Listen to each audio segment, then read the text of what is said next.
medicina de emergência, uma especialidade nova no Brasil, é a especialidade médica que concentra o seu foco de atenção no paciente grave, no paciente que tem uma doença potencialmente ameaçadora da sua vida e que se apresenta de uma maneira aguda, que se apresenta de maneira abrupta, inesperada. Portanto, esse é o foco da especialidade. Eu gosto de mostrar com alguns exemplos de quadros clínicos para que isso fique claro. Então, imagine um quadro de uma obstrução de via aérea por corpo estranho durante um jantar. O indivíduo está jantando, obstrui a via aérea dele, perde a respiração, fica dispneico, fica cianótico. Quem é o melhor especialista para atender esse paciente? Ou então um outro exemplo. Imagina que o indivíduo entra em contato com um perfume, com uma substância, por exemplo, um contraste durante um exame de tomografia, e esse indivíduo desenvolve um choque anafilático. Quem é o melhor especialista para atender esse paciente? Ou se durante uma festa, durante um passeio, uma pessoa apresenta uma dor nova, uma dor súbita, lancinante, por exemplo, no abdômen, indo para a região dorsal, quem é o melhor especialista para rapidamente identificar o que está acontecendo com esse paciente? O exemplo que eu mais gosto de dar é o exemplo que é muito comum no departamento de emergência das perdas transitórias de consciência seguida por trauma de crânio. Então, por exemplo, um indivíduo que desmaia e cai da escada e cai no chão. Ou o indivíduo que está dirigindo o seu carro, perde a consciência e bate o carro. Geralmente, nesse tipo de caso, que são casos relativamente comuns no departamento de emergência, principalmente no caso de queda da própria altura, muitas vezes o paciente acaba sendo visto por 4 especialistas.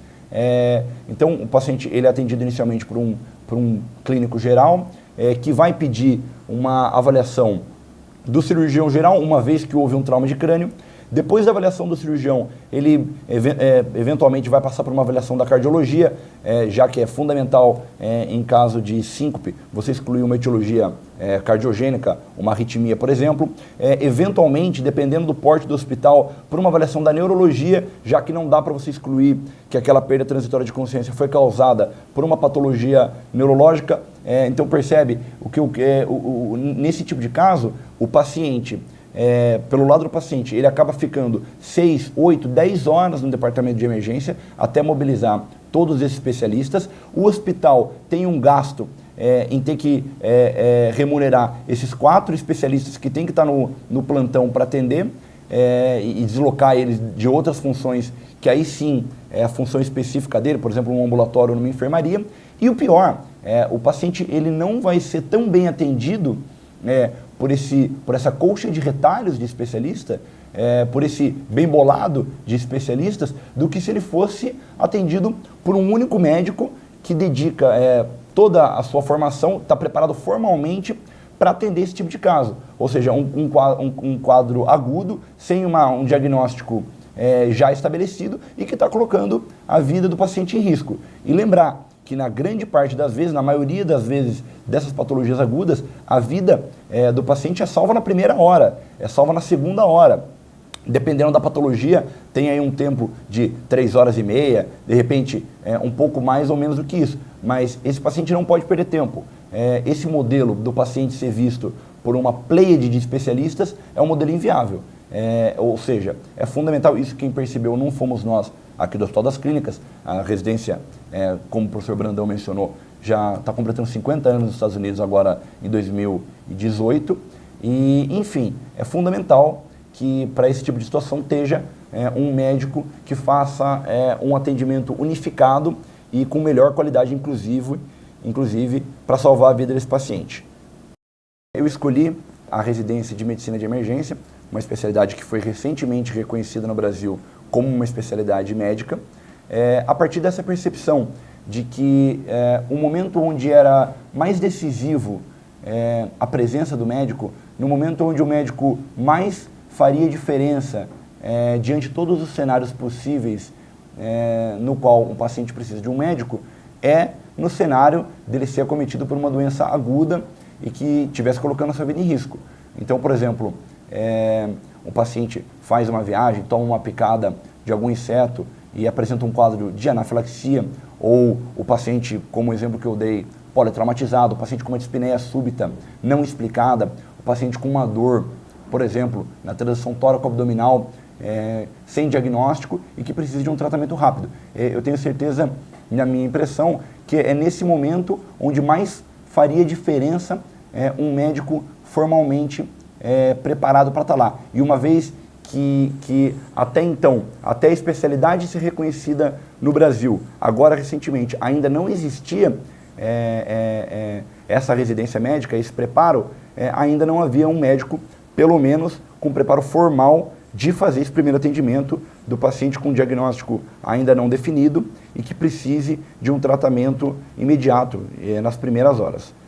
Bom, e eu fiz a opção pela residência aqui na Faculdade de Medicina da USP, devido à grande diversidade de cenários em que a gente tem a possibilidade de estagiar ao longo dos 3 anos da residência.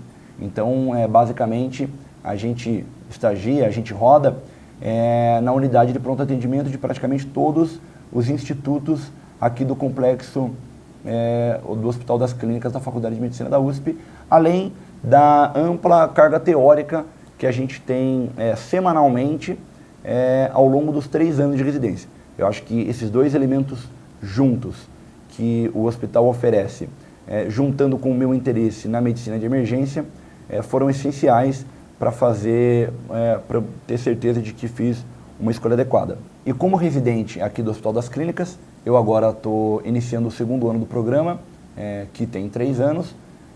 As minhas expectativas estão inclusive acima do que eu previa, uma vez que nós somos a primeira turma de residência aqui do hospital. Atualmente nós somos em 24 residentes, 12 residentes do 1º ano e 12 residentes do 2º ano.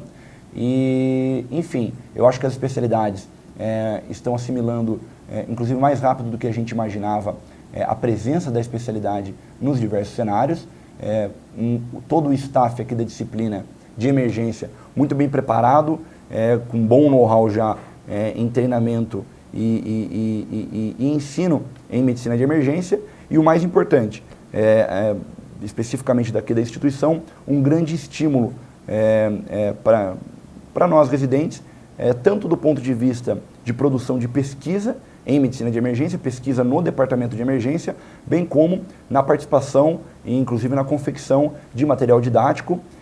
Inclusive, queria aproveitar para já deixar o convite para todos que estão assistindo para a participação do curso de medicina de emergência aqui da Faculdade de Medicina da USP, em que inclusive nós residentes vamos ter a partir desse ano a possibilidade de participarmos de maneira ativa do curso, contando um pouco da nossa experiência como residente de medicina da USP, além de todo o staff da universidade na experiência que tem na transmissão de conhecimento e na expertise em medicina de emergência. Todos convidados e esperamos vocês lá.